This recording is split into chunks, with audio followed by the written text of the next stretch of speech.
উঠে আসে। প্রিয় দর্শক, তিনি গত 2018 সালের যে নির্বাচনটি রয়েছে সেই নির্বাচনেও তিনি প্রার্থী হয়েছিলেন। তার পাশাপাশি এরপর আমরা দেখতে পেয়েছি যে সাবেক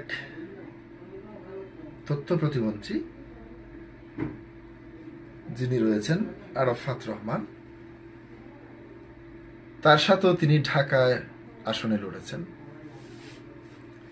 যতবারে তিনি নির্বাচনে অংশগ্রহণ করেন প্রত্যেকবারে তিনি মার খান, তাকে অনেকেই মানেন। প্রদর্শক, এবারও তিনি আগামী জাতীয় সংসদ নির্বাচনে অংশগ্রহণ করতে যাচ্ছেন।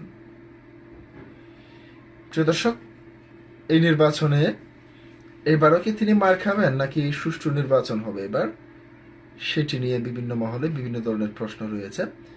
যদি আবার হিরো আলম নির্বাচন করছেন একটি দলের প্রতীক নিয়ে, সেটি হচ্ছে আমজনতা তারেকের যে দলটি রয়েছে সেই দলের প্রার্থী হয়ে তিনি নির্বাচন করবেন।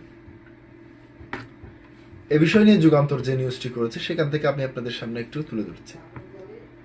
ত্রয়োদশ জাতীয় সংসদ নির্বাচন উপলক্ষে সামাজিক যোগাযোগ মাধ্যমে কন্টেন্ট ক্রিয়েটর আশরাফুল আলম ওরফে হিরো আলম আমজনতার দলে যোগ করেছেন।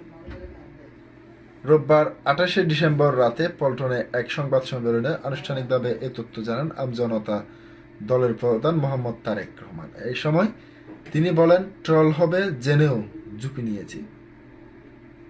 আমজনতা দলের প্রধান বলে হিরো আলম ভাইকে নিয়ে অনেক কথা হয়। তিনি ফানি ভিডিও বানান, অন্যরকম সুরে গান করেন, কিন্তু তিনি আমাদের দলের হয়ে নির্বাচন করছেন।